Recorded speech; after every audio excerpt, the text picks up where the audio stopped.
got a text from somebody and said, is it moderately satisfying that the Lions swept the Bears this year? And I said in the most moderate of ways, yes. In the most moderate of ways. I don't particularly care about, I mean, there's a battle and there's a war. Yeah, they won the battles with the Bears, but they lost the war. So is it satisfying at all to sweep the Bears? Again, it's up to the individual. I'd say in the most moderate of ways, yes. You know what it does? It nullifies. If it had gone the other way, there'd be a lot more Ben Johnson has Dan Campbell's number, and they're in big trouble moving forward.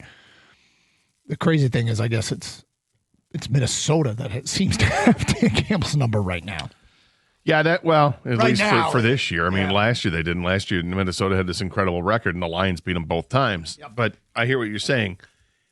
For me, I look. Of course, I'm disappointed they didn't make the playoffs. That's first and foremost, and that's always going to be there.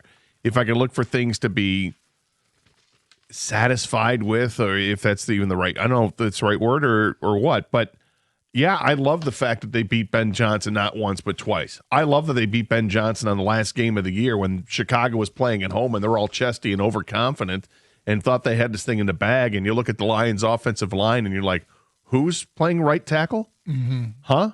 Who dat? Along with the tight ends and bringing in, hey, raise your hand if you saw number 40 as a fullback. Who that? What? I don't, huh? I mean, this is what they were playing at the end of the season. And the secondary and all that. And what the Lions do. They bowed their neck. They got tough. And they were shutting out the Bears going into the fourth quarter. And then they end up winning the game on a game-winning field goal. It was a satisfying moment. Maybe that's the way to look at it.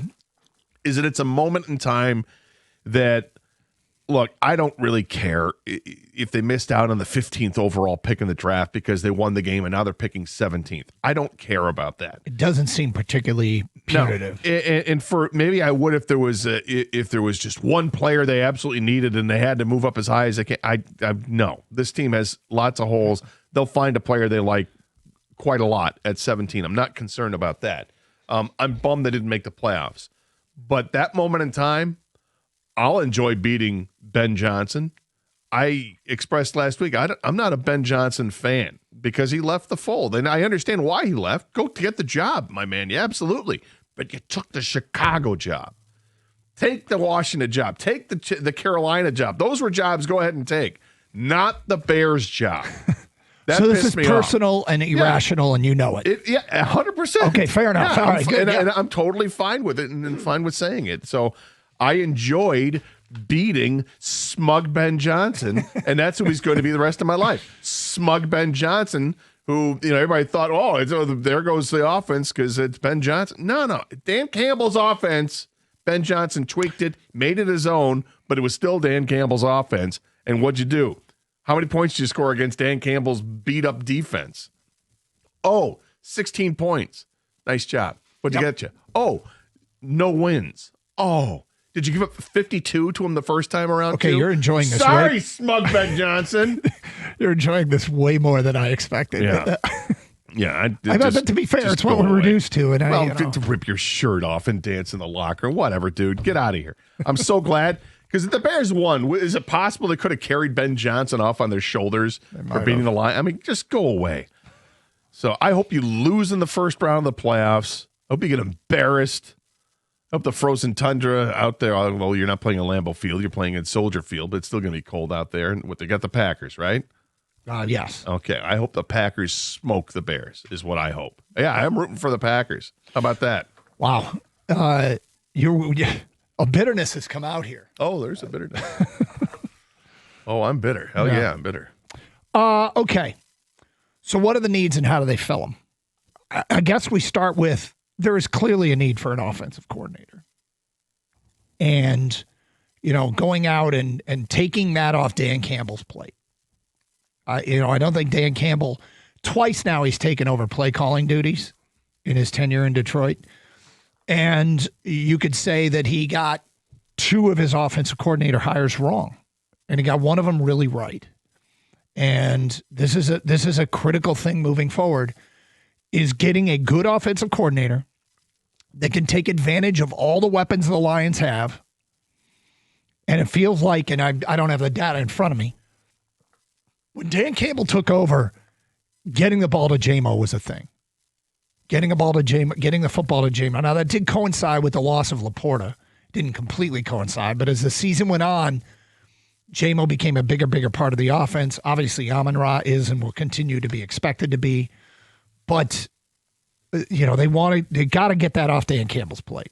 And, getting that hire correct is a big deal. It's a huge deal in this offseason. And we won't know it's correct. We won't know if it's correct for quite some time. Like with hires, people either like to predict complete failure, and I'm talking about hires at all levels, whether it's a manager in baseball or your college football coach or your offensive coordinator. Right away, and understandably so, people start to predict success or failure based on the hire. And at the end of the day, it's impossible to do. You just don't know until that guy gets into the moment, into the battles and the wars, and see how they respond.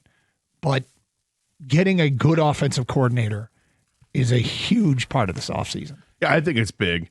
To your point, you look at the targets that he had from the Washington game on. So that's when they had lost to the Vikings. You're talking about Jameson Williams. Yeah, okay. So after they lost to the Vikings the first time, they played 9 games the rest of the way. And starting with that Washington win, Jameson Williams had 7 targets and caught 6 passes for 119 yards. I believe he had 66 targets from that moment on in the final 9 games. So you look at his total targets through 17 games was 102. Yeah, a little bit of an uptick. Mm-hmm. And his numbers year to year are slightly better, but he played 2 more games this year than he did last year. But it was basically the same season he had last year as what he had this year. He averaged almost 17.3 last year, 17.2 per reception this year.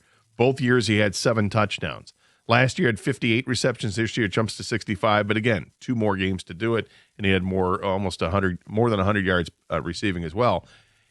I think it's maybe how they use him, but I felt like, to your point, in the second half they did get to him a little bit more.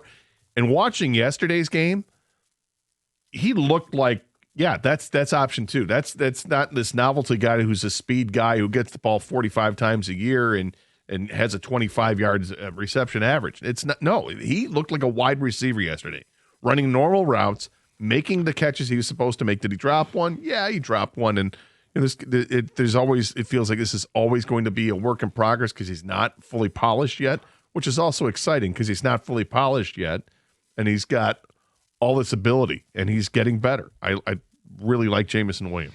So, I mean, the early candidates for offensive coordinator, you look at, any fired head coaches that are probably not going to get recycled into the head coaching bin.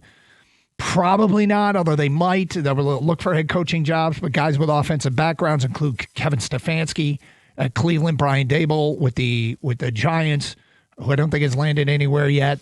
Atlanta's fired Raheem Morris. Their offensive coordinator was with the Rams and has a familiarity with Jared Goff.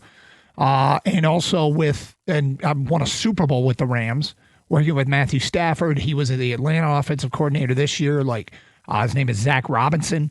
Who would be the top guys to go get? There are some guys out there that you can identify and go after. But getting the play calling duties off of Dan Campbell's plate, finding that offensive coordinator over the next few weeks to month, huge part of the offseason. As far as on the field, I don't know that I'm looking at a roster that is poised to be one off season away from Super Bowl contention, or if there's too much to ask for. Because they have suddenly feels like they have a lot of holes, doesn't it? Yeah, it does feel that way. And, when you watch Taylor Decker speak after the game yesterday, or for the audio of it, I mean, it's awfully, it's emotional for him, and he says he's going to he can't put a timeline on it. It's just maybe a couple months. He wants to talk it over with his family and see where he is medically at that point as well. But I mean, he's been dealing with a lot, and he made it was just a laundry list of things that he had to do this year just to get on the field. Which you hear these stories of NFL players of what they have to do, and it's like, oh my God. That's amazing. And, he's put 10 years in this league, and he's been an outstanding left tackle in this league during that time. And if he hangs it up, okay, hats off to you, man. You deserve it. Great career. If he comes back, even better, because he had a pretty good season this year. But they need to figure that out. That's a big one. The other thing they need to figure out is all these guys that missed all this time this year and didn't have the chance to develop, are they worth anything? Is Corby Sorsdahl worth anything? Giovanni Manu, is he worth anything? You know, you mean worth anything to the Lions? Moving forward, is this somebody that you can envision as, okay, is it a potential starter? Is this player just added depth? Do they not have to go and get that do they need to start a tackle as opposed to just backup tackle? I mean, they got to figure this stuff out, and there's a handful of players like that on this roster because of injuries. More than a handful. That's just on the offensive line, let alone, the guys they have in the secondary, which is just a mash unit again for a second straight year. And now you've got real questions with the future of Kirby Joseph. And you're not going to have Brian Branch till halfway through the season. Dude, it's a lot to get into. We will talk about the positional needs coming up at the Lions and have our Champ and Chump nominations at 10:35. A bunch of them have rolled in. It is Karsch and Anderson back together again. Kang's here as well. 97.1.